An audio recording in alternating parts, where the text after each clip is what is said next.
को मुबारक। हमारे बीच में उपस्थित हैं रोहित डहरिया जी, बहुत अच्छे कलाकार हैं और वो जागृति गीत प्रस्तुत करते हैं। अन्य कलाकारों की तरह ऐसा अतरंगे डांस नहीं करते, लेकिन उनके गाने में बहुत सीख मिलती है। हमारे बीच उपस्थित हैं बसपा के नेता बड़े भैया हेमचंद मीरी जी, हमारे आंदोलन के सूत्रधार बड़े भैया जितेंद्र बंजारे, बड़े भैया संजीत बर्मन, सम्मू अन्य साथी, हमारे पत्रकार साथी और आप सभी। अभी कुछ मेरे पहले भाई ने ये बताया कि आरक्षण के मुद्दों पे हमारे युवा साथी, उसमें मैं भी शामिल हूँ, तमाम बैठे हुए पीछे साथी हैं, वो जेल गए, मार खाए, प्रशासन का दमन झेले। आरक्षण कैसे मिलता है, क्यों मिलता है, इसको दो शब्दों में मैं बताना चाहूंगा। कुछ 2-4 मिनट का समय है। आप लोग ये मत मानिए कि जो पंच बनता है, सरपंच बनता है, वही नेता है। नेता का मतलब कोई भी हो सकता है, नहीं तो ऐसे तो बहुत नेता घूम रहे हैं जो चुनाव में जीत के जाते हैं, लेकिन आपके हक अधिकार की बात कर पाते हैं क्या? आपके बीच में जयंती के मौसम में ऐसे बरसाती मेंढक के तरह बहुत सारे नेता आएंगे। कुछ ऐसे सामाजिक ठेकेदार अधनंगे लोग भी आते हैं जिसको अपने आप को गुरु कहलाते हैं, है ना? ऐसे भी लोग आते हैं। तो हम गुलाम भारत में 1872 में लॉर्ड मेयो ने ये सोचा कि भारत में रहने वाले लोगों का गिनती किया जाए, उनका काउंटिंग किया जाए, जिसे वर्तमान में जनगणना बोलते हैं। उन्होंने पहली बार काउंटिंग करवाया, वो अवैज्ञानिक तरीका से था। फिर उसके 8-9 साल बाद लॉर्ड रिपन करके आया, उन्होंने सिस्टमेटिक जनगणना करवाया। वह जनगणना लगातार 50 साल तक चला। 1931 तक लास्ट जनगणना हुआ। उसमें जनसंख्या काउंट होके पता चला कि अनुसूचित जाति लगभग इस देश में 17% के आसपास है, और उस समय सभी जातियों का जनगणना हुआ। तो आज भी सतत जनगणना हुआ था, 2011 में लास्ट जनगणना हुआ।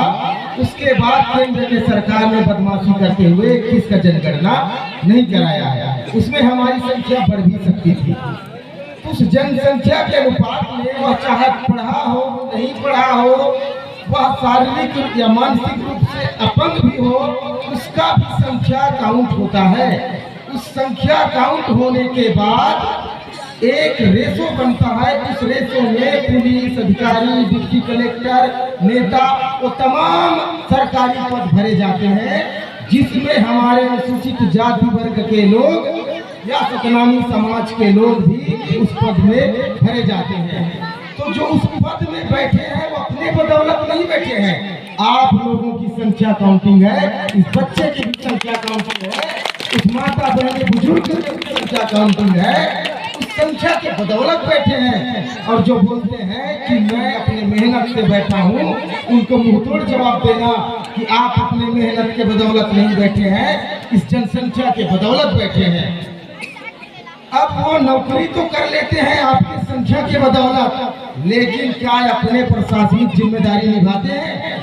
नहीं निभाते हैं। चुपचाप बंगला छाप बने रहते हैं। जो विधायक चुन के गए 10 लोग, आपके संख्या के अनुसार ये तय होता है, और वो 10 सीट निर्धारित होता है कि वहाँ आपके बात रखने के लिए आपके बीच में कोई नेता जाए। क्या वो नेता आपके आरक्षण के मुद्दों पे बोल पाए विधानसभा में? नहीं बोल पाए।